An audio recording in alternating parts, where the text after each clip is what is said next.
So we're here for the very first episode of In the Pocket. I'm here with Peazo Bambi. My name's Kidd Kwest. And for our first episode, we have a very special guest. We have the one, the only, Ike Offline. Yeah, baby, yeah, okay. Appreciate y'all having me on here. Hell yeah, man. Appreciate you coming through, bro. So I want to just kind of start from the beginning. Like, what was some of the very first music you remember gravitating towards, even if it wasn't hip hop? I'll say I was listening to a lot of like T.I., Outkast, Goody Mob. Hell yeah. Too Short. That's amazing. So, What age would you say you were at when you were listening to all that? sometime around like elementary, middle school. Yeah. What else? Like 50 Cent. For sure. So yeah, I was listening to like that's mainly what my dad was listening to at the time. So. Yeah. And then I started expanding my taste. I would say around like middle school, started to a little bit more rock, like Soundgarden, like Linkin Park, stuff like that. So and then more like pop punk, and I would say expanded even more, like listen to a little bit of country. I listen to everything. So that's awesome. Very eclectic taste. In high school, yeah, just started listening to everything at that point. That's awesome. And at what point did you want to start making music, or was it from the very beginning you knew you wanted to? Always had an interest for it since high school. Mm-hmm. But then like I was too scared to, didn't really want to. Sure. Enough. I was more into sports too at the time, anyways. I was Gotcha. playing football and stuff like that. I was more into that. That was my first passion for that. I would say I took it more serious when I got to college, and I started listening to like Tyler the Creator, Flatbush Zombies, Kendrick, G. Keith, and I just listening to those artists. Like I said, I listen to so much, so I wouldn't know where to really pinpoint like who exactly made me want to rap. Right. But I just know that like those artists inspired me to like just be myself, take a chance, just be like, just how to curate a project, how to build from it, just all that. So That's awesome. and Yeah. And so, where were you growing up at? Naples, or Born raised in Naples. Yeah, Naples, just be chilling. Yeah. Now, what is it like growing up in Naples? Because like we in Fort Myers, and like we always look at Naples as like the upper echelon side of Southwest Florida. It is. It's a chill, quiet, a lot of rich people retired, and cops suck over there. But it's pretty normal. And for me, I lived a pretty average life, so just like I said, I was more growing up in sports, and I would dabble into music and other arts and stuff like that. But that was about it. And what was like growing up in Naples? What was the hip hop scene like, or when did you even start to notice there was one in Naples? Right. I didn't start noticing until like the whole Plies movement. Word. Yeah, and I would say maybe For sure. around middle school. That was like,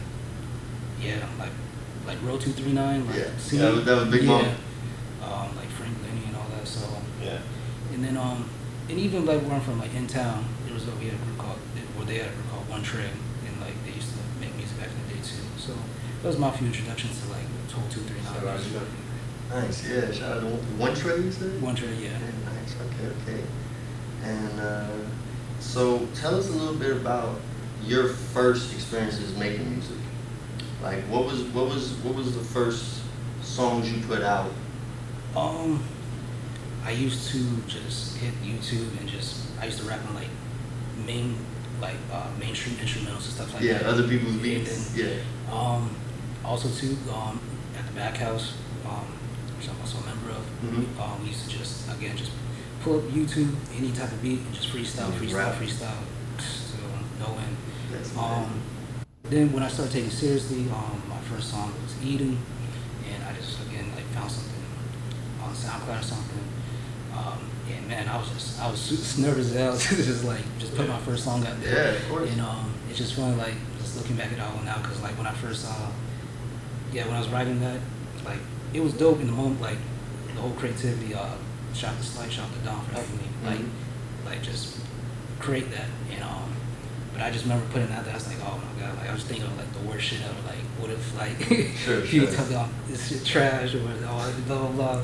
And sure enough, it did. It really did. And so, and then after that, I was like, oh, that's it. Like that's all to it. And then I just hit the drawing board again, and I think I dropped Dilated after that, and that was a little bit more better. And I was like, oh, it's like just take steps with this shit. Yeah, so, absolutely, absolutely. And so, tell us a little bit more about like Backhouse and like how did that like come together and when did you meet them? Well, I knew Dom and Alex since I grew up pretty much. They used to live in town as well. I would say I met them around when I was like maybe 6, 7, 8. Wow. Very young. So and then kind of disbanded for a bit, went to different like middle schools and stuff, and then met back up in high school, and that's when I met Slight in high school in freshman year, and then met Cino also as well. All went to the same high school, and then and then I guess Cino invited Slight over to the Backhouse because that's his spot, and then Slight invited me over, and then just like this is how we all started kicking it and just started making music. That's amazing. But actually, we just started chilling for like a few years before we started taking music seriously. Right. So, For sure. Essentially, y'all started in high school, you would say? Yeah. Like, or I would say the end of like high school, But always move each other. And then what's the name? And then Slight's dad is dating Dom and Alex's mom, so like that's how they met. And it's just like we all pretty much work for each other. Yeah, so it's really like a family. That's amazing. And y'all did the very first Rolling Loud. Yeah, that's as Backhouse. Like, talk about that a little bit because that's pretty historic. Yeah, you know, that, like, we got thrown to the fire for real. That was crazy. And I'm not gonna lie, that was at the time it was the first Rolling Loud, which was crazy because we never seen a bill like that before. Right. Well, I don't know how they paid niggas at the time. Like, that was groundbreaking. And I remember shout out to Matt, RP Matt Black. He told us like, oh, we can get us a spot type shit. Yeah. We got a spot on there. I think a slot for like 15 minutes or so. Yeah. But what was crazy that when before our set, it was raining really bad that day. Yeah, it was. And we had the stage outside. It's like a little like citrus rap stage. Yep. And it was raining so bad, and then pretty much they had everybody's decided they pretty much want to cancel that. Yeah. So we're like, so we were just not gonna perform. Yeah. And so they were like, that's like pretty much it. And I was like, because I ain't gonna lie, we did like it was a pay for play, Yeah, right. You should do some money to get that time. Yep. And so we're just like, damn, we get no refund or not? But there's like, nah. But we ran into somebody. Shout out to Marty.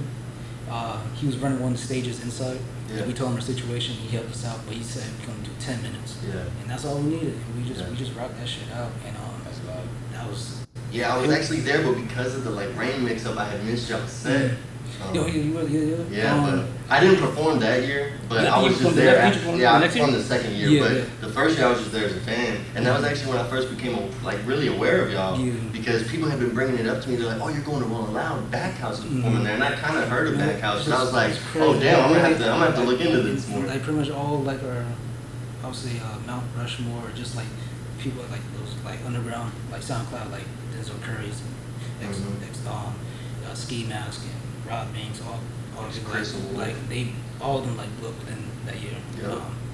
It's just crazy how that all evolved. Or Post Malone too was there too as well. Yep. He brought out Post Malone to perform White Iverson and that, man. It's just crazy. But we performed there for 10 minutes, and it was dope. I think it was like at least like 200, 300 people there. And it was our first show. I was just about because everybody was inside because it was raining, and then there was another I believe it was Denzel Curry. He was like either his set was just finishing up, so pretty much after that everybody just kind of swarmed over to our area, and we're just like, holy shit, so many people here.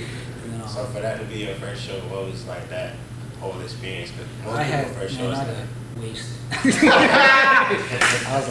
was like, me and Don were like, bro, this is fucking crazy. See, he had a bottle, or no, or one of our own, and we just like, bro, we just started drinking, and just like, and then we started, like, yeah, nerves went away, and just and that's how I am for every show to this day, and I feel like if I don't have that same feeling, then I feel like I don't need to be doing this no more. Like I feel like being nervous means I care about this. Absolutely. So, absolutely. Yeah, and so I always want to, actually, every show I do, I want to reach that same feeling again, like go back to those butterflies. So like, absolutely. Like this is dope. Yeah, you gotta and then really after that, the first song or so, it's just like autopilot for me. I don't know what happens. It's just something takes over. I'm just in there. It's amazing. It takes over. Yeah. And so originally you were Ike Surgic. Yeah. Do you want to talk about that at all, or that was? So what was the original inspiration for that name? I mean, I think I know. Yeah. I was doing a lot of ass at the time. I'm done with that shit. For sure. But that was a big influence on your music early on, you would say, right? Yeah. That ties into like, again, I was into like a lot of Flapper Zombies. Yeah. A lot of Time Creator Earl and just other type, like a bunch of like EDM or techno and stuff like that. Yeah, that's pretty much where that name came about. Yeah. And does Less Surgery mean? Surgery, I said, which is like the life of me or something like that. It's just like it's like the chemical name of what's in LSD. Okay. Yeah, I think it's the L in LSD, right? Yeah. If I'm not mistaken. Components or something like that. But I just thought I thought it was cool at the time, and like, yeah, I love that. Like, but it was a moment. Yeah. For sure. So, Otherland, that was your very first project, or did you ever have a project before that? That was my first. Yeah, that was my first big project. Yeah. My first album. And that was in 2 parts. It's a 2-part series, but now it's pretty one. But yeah. When I first put it out, I put it as 1 part first, and I think I waited a few days and put the second part. Gotcha. So, yeah, shout out to Otherland, that's where it all started. And so then you had a project called Offline, right? And so was that project very influential on changing your name to Ike Offline? Yeah. Did you feel like that project? The real reason why I changed that name because no one couldn't spell it right. Like, it was so tough to like get a hold of, like break it down, like all my social media stuff like that. So I just kept saying Ike Offline. I know y'all can spell offline. But yeah, that was the main reason for it. Was it an easy transition trying to Yeah. Yeah, that was going from Otherland to Offline. Did you feel like with the name change, did you feel like there was a sonic change or a persona change, or it was all just you and it was persona just not so much, but sonically for sure. You know, it just keeps changing. And honestly, who knows? At some time, I change it up again. I like to just start from ground zero with my projects. Like I like destroy everything and then rebuild it into something completely new, like a whole another era, chapter, everything. Absolutely. But still have some same themes and like elements, stuff like that, but completely new. I told myself when I first started this, I would never make the same thing twice as far as projects. Maybe might make the same song here and there, but as far as like full-length projects, it's never gonna sound the same as the last. It's just boring. For sure. And with some of the artists that you were mentioning earlier, like that's something they would do. So I feel like that influence shows, like Outkast and stuff.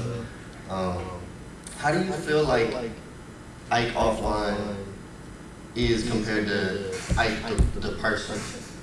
Do you feel like it's the same? It's an extension. It's an extension. Because in person you seem very soft spoken and chill, and then sometimes in music, it's quite the opposite. That's just how I can just break into who I want to be. Like, I have, I'm starting to discover new characters and stuff like that, like Ike Spike or Jimmy, Ike Spike. Not Joe Dirt, but what's his name? I can't think of it right now, but I have different other characters right now. And just I just tap into I'm just finding new ones and I'll tap into all. That's fantastic. And Buck Wild, that's one. Buck Wild. Yeah. Okay. Yeah. Also, was MF Doom a big influence on you? Because you have the song offline, the re-up off the Bad Dreams, and I felt like that was a reference to Doom, but maybe I'm mistaken. Well, he had a bar where he said, "I re-up off of Bad Dreams." I thought. I didn't. So that's just a coincidence. Y'all just tapped into the same shit. Definitely a fan of Doom. That's a legend. Yeah. But I'd be right. I wouldn't say I listened to him like as much as like that, or to be like influenced. But my favorite project was Matt Billionaires. Like that's and masterpiece. And you have a very eclectic taste, but how much would you say that Florida or South Florida specifically like has influenced some of your taste or some of your music, or do you feel like maybe it hasn't? Like maybe everything. Like I guess Plies. Yeah. Grind mode. I'm so high, man. We gotta talk about I'm so high. We wrote that down. My favorite song. It's my favorite. No, for sure. For sure. That's like a timeless classic. Who dropping what is not dropping the song. Well, you like the type to like wipe his stick, like jukebox, You had those fans growing up. I just wish that era got more as flowers. For sure. If you would have dropped on this TikTok type of it, I would have blew. Man, bro. It's I said they were trying to. They were trying to TikTok it, and then like, I was like, no, do not ruin that shit. And they were he almost did, but I was like, so they definitely would have won. So there was another project that I think you were working on at the time, Megadeth. Yeah, Megadeth. What was the concept behind that? Now I feel like maybe we even heard some of it through some of the other projects, but yeah, definitely some songs that got scattered here and there. Yeah.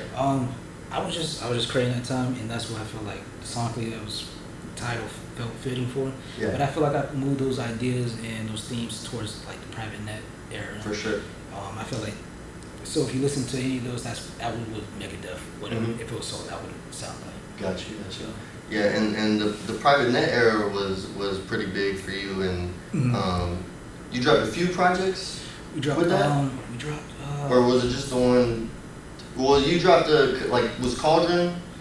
Cauldron was just a solo. That was solo EP. Gotcha. But that was definitely like just from like what's the name from the private area. That was still kind of extension from that. For sure.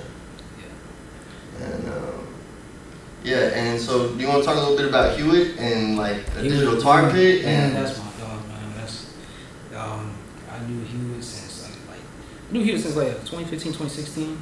I don't think I didn't know he was making music at the time because I like within like I would say late 2021 when I found that he produced music, made music and all that stuff.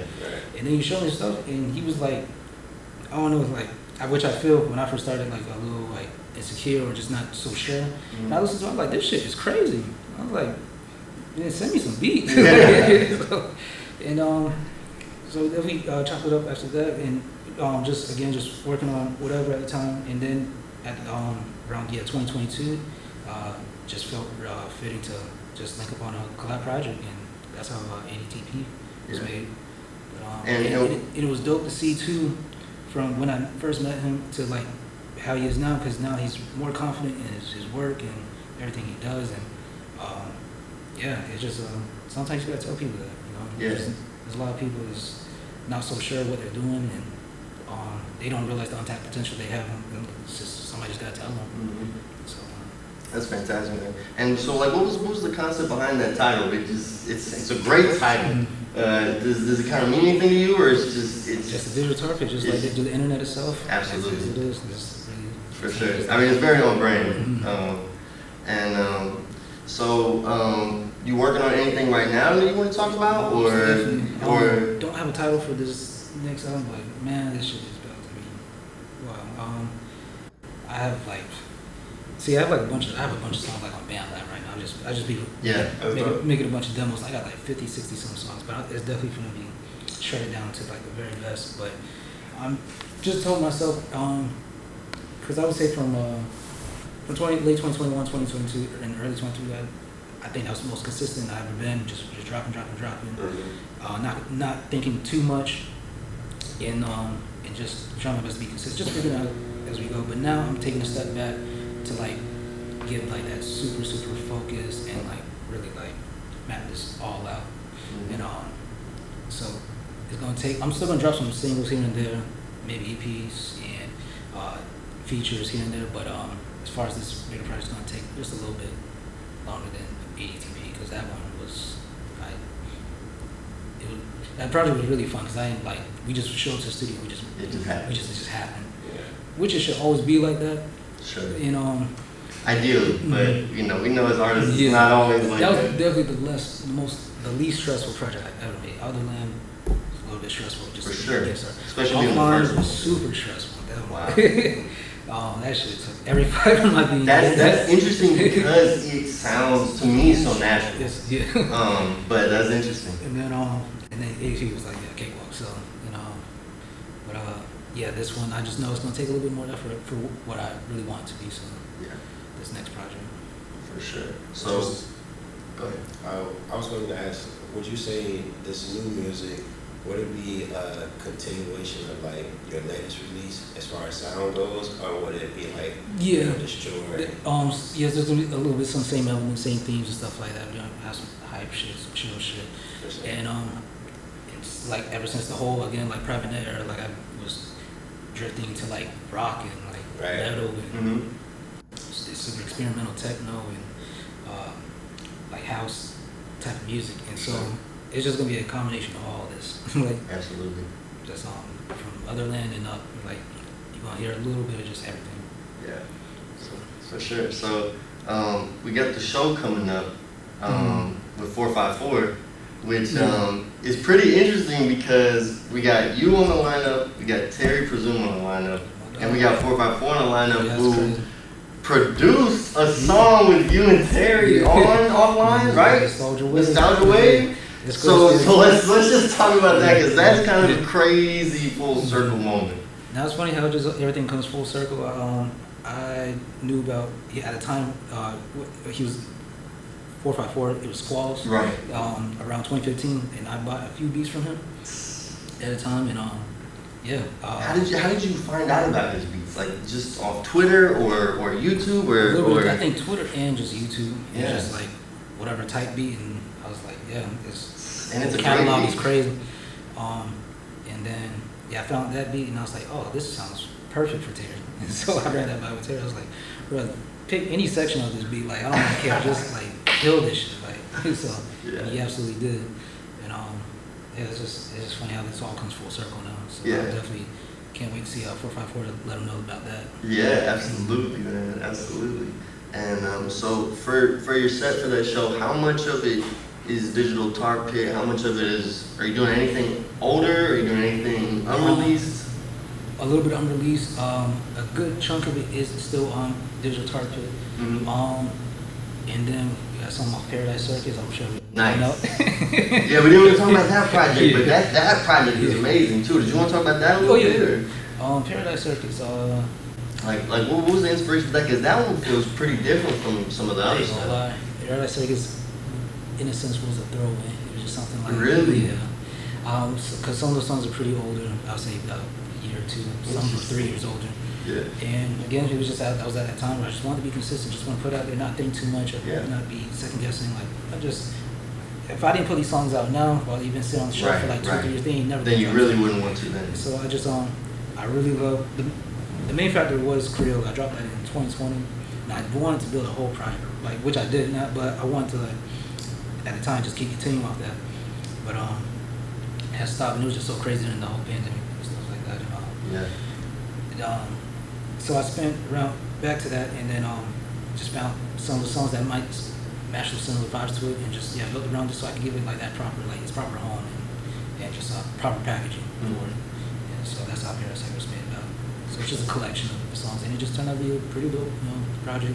It's not cohesive as Offline or other land, but it's the same. Yeah, man. But I think that's so interesting as an artist because sometimes we will second guess certain stuff, or we'll be like, nah, no one wants to hear this, or maybe you personally don't like it, but then that's the ones that people want. And then sometimes it'll be the song where you're like, oh yeah, I got it, and they're like, that's alright, but it's like, no. That's one thing I'm learning now too. Is just like Again, I don't try to think too much because it's like people put like they're all hyper focused on one song or something, and which you should, put give all the effort into it and everything you do. But sometimes it might not be the one that people really checking out for, and it's always funny like songs that I don't really care too much about, or it's just like whatever to me, or I just kind of trolled it or whatever. Right. Be the songs that everybody exactly. loves, and then there's songs that I do care about, like they don't care about it, and just so it's just like goes back to just make shit. Right. Just make shit and just put it out there because you never know. Right. Right. You got to let people decide at the end of the day, right? And then I would say also too, when you do put it out there and whatever does catch a fire, that's when you want to like curate it and build around it and strike when the iron's hot, like type deal. So, for sure. Because again, people have like this crazy rollout with put all this budget into this one song and they haven't put it out first. You don't even know if it's going to really hit like that, and then they get discouraged, which I feel. But you just have to just make sure and don't necessarily play the game of like making shit what people want to hear. Always still be about yourself, but just I don't know, just that balance. I feel like that was great advice just then. For sure. Like the moment that we're in right now is kind of trendy. I don't cheat. Yes, everyone wants to be smart and do the thing that's gonna get you trending instead of just the best advice I can really give is just like just create and stay consistent. That's it. Yes, it does. When you get to like different levels of this music industry and stuff like that, which I haven't really touched yet, but it's just like it definitely gets more calculated. It's just not luck. That's all this like I'm just gonna. It just takes one song. No, it goes deep. Like, but you might be deeper in the industry than you think too, man. People know he's like, but the best way to make I feel like as artists you'll feel good about yourself is just creating. I think too much and just being consistent, and you'll build a very natural, organic fan base like that. So and then for the most part, things will start to take care of itself. But then when you start getting to like those higher tiers, that's when you have to really like be a little bit more calculated. Sure. So, dude, I gotta ask, where do you get all of these memes? Like, how are you able? You did something I feel like I've never seen in my life. You posted so many memes on your story that Instagram took them down before the 24 hours. I'd be terrorizing my team. That's all like it is. The story that went to dots. I have so much fun though, because I just want to see who. No, it's great. Who will unfollow me? Who will just like get pissed off? I love like just shit posting. It's my favorite hobby. Favorite pastime. But no, it's just the algorithm. I just train my algorithm to just like every time it's gotta be tailored to it. Twitter or IG, it's just on my search page. It's just like, let's run it. Sometimes when I'm just bored, I feel petty. I just like, all right, I'm just gonna like, fuck y'all. Here y'all, just 100 fucking stories. But I'm like on strike too, so I'm kind of chilling a little bit. Damn. Strike too? Yeah. Oh no. Well, posted tonight, or you posted a specific meme? It'd be the most. The dumbest shit. Like I post, it's like I post worse shit, and it's like I'm getting flagged for this. I don't know. I definitely been chilling on that. For sure. And we gotta also talk about your love of capybaras. Love capybaras. Yeah, man, they're great. Shout out to Capybara's PR team. Like they got rehabilitated like a motherfucker. Like they just popped up out of nowhere and became like America's favorite, like one of America's favorite animals, bro. Still yet to see one, still yet to meet one, but that time will come. Man. We gotta make it happen. We gotta make Ike Offline meet capybara, man. And we gotta record want to make moment. because I always wanted to get into like voice acting, like animation and like short like bits, short stories like Adult Swim like type of deals. Like, absolutely. And wanted to make a show based off like capybaras as characters and stuff like that. That's just one of the shows. I have like a few other like shows I want to do. What type of capybara would you be? How many types? I mean, we thought maybe you would know. Oh no. I mean, they show you. I think he'd be like, I don't want to be there. I think he'd be the same. Humble. Yeah, do this every day. Absolutely. Still, that'll be the base of it, but I still have to tap into like the actual like characters and of all that. But I'll definitely be Nah, that's interesting with the shows, man. That's interesting that not only do you want to experiment with a bunch of different sounds, but it sounds like you even want to explore outside of music. Yeah. The music, it's just like just an extension and just a step stool to other ventures. Definitely, like I said, I want to get a voice acting for like animation series, or just maybe kind of act on, see how that goes, or just write shows and bits and stuff like that, and could be amazing. Just act into those things. Absolutely, man. Absolutely. Peazo, you got anything else you want to ask Ike Offline? Yeah, I would say, how excited are you for the show coming up? Very excited. This is all-star lineup. Nice. Yeah, this is 4x4 Terry. That's my cousin. You. Yep. And you're doing it at Joey, Alex. Yep. It's just like they don't get no better than that. Yep. It's gonna be pretty historic itself, so it's absolutely like you're doing it big, right? Mm-hmm. That's gonna be dope. And also too, just like I feel like recently too, I've been getting more confident in my like performance, because that's a whole other ballgame. People like I feel like performance is very underrated. Like it's a whole different ballgame for us. Totally that's separate. another extension. It's totally separate from just making, because a lot of people make good music that you listen to in your own time, but then you see it perform, it doesn't really translate, or vice versa. There's a song that you don't really care for, but then you see it live. You see it live, and you're like, damn, and then you get why the attention is what the song, and that's from now. That's been more my attention from like 2022. Is my attention now for every song I want to perform it. If I can't see myself doing that, I won't really put it out. So sure. And I remember like from just starting at Rolling Loud, and I would say even for a minute too. Recently 2021, I never used to perform. I never used to practice my performances. I used to just show up and just wing it, and just had that natural ability to do it. But I feel like when I just finally took a step back and just focused on like how to orchestrate a crowd, how to talk to a crowd, how to just all these little pointers, like I just figured out, and it just elevated that whole game. And honestly, I got to a point now where I feel like I care more about performing than music. For sure. Well, I also have music to perform, but right. It's just like. But that's what you're very passionate about. Mm-hmm. I can't wait to tour one day. Hopefully, blessed enough to tour, because absolutely coming soon, bro. I would say we need to all just. Right, get in the van and just go. For sure. Like next year, let's make that happen. But they cannot have like a real funding to like really tour, like. And just the following too, just like to really tour around nationwide, hopefully worldwide, man. Like it's where I feel really good about when it comes to that department. Yeah. So more music, more shows, maybe even some TV shows. Is there anything else like in the future that you're excited about, or that you feel like you want to? I'm just excited to see what's happening right now. Keep expanding stuff like this, like just talking about it. I appreciate you having me on here to. Yeah, man. And I appreciate you, man, for coming. This is legendary first guest, and I want to. Sorry if I'm cutting you off. Oh no. And I want to. We really wanted to get you because of how deep your history is here, and this absolutely, man. And that's the reason I'm passionate about getting it told, because I've seen it, and even just talking to some people around here now, and it's not their fault, but so many people are new to the area.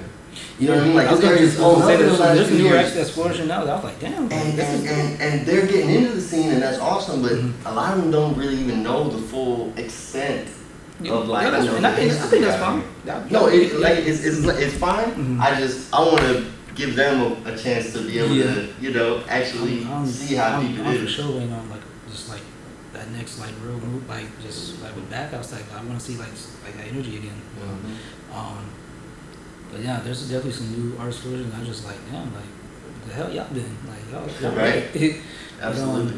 But you too, like you're like the underground encyclopedia. Like, Thank you, not just 239, but just underground in general, nationwide, worldwide. Yeah, for sure. You got your. Now we've had a lot of crazy talks about Pyramid Vitra and shit, all kinds of ethereal and all that. Ethereal, man. Absolutely. I would say that was inspiration as well too. You know what else is so funny? Sonically. It was an ethereal mixtape called Abstractica, and there was a song in there called Lysergic Music with Pyramid Vitra, and that was actually how I even learned what that word was, and that's why when I found out about you, I was like, I know what that is. You know what's up. So that's. Yeah. shout out to that whole Alpha Records and man, like wish they would have got more flowers too. Like that Absolutely. was a good movement. Also during that awful era, Squalls did a beat for Cardi. Oh really? Yeah, man. Shit, man, I forget what the song's called. I played it the other day though, because I only just recently found out about that too. Yeah. But yeah, man. Crazy, man. Yeah. Crazy, man. Shout out to the whole underground. Shout out to the whole underground.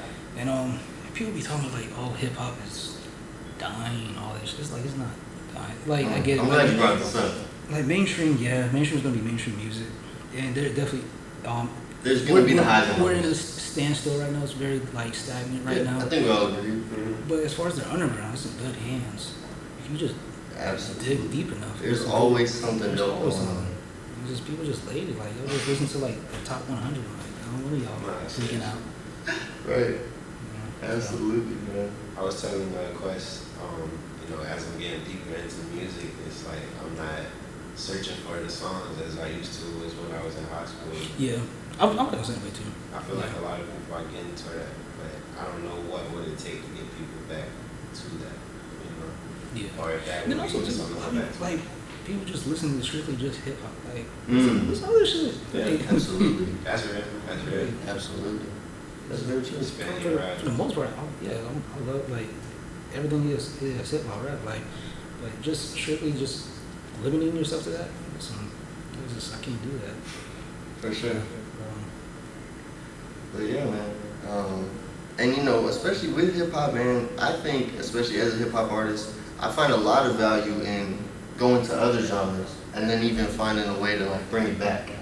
You know what I mean? To hip hop, where like show those influence. You know what I mean? Like then that's why hip hop, I think, could almost never die. Never. Because it's like it can always, It will always you can always rebuild flip some fresh energy into hip hop culture. Mm-hmm. You know what I mean? It will So- always rebuild itself. It might take a little bit of time, but it really recycles itself every other 4 or 5 years. If you really think about it. Mhm. Always a new era.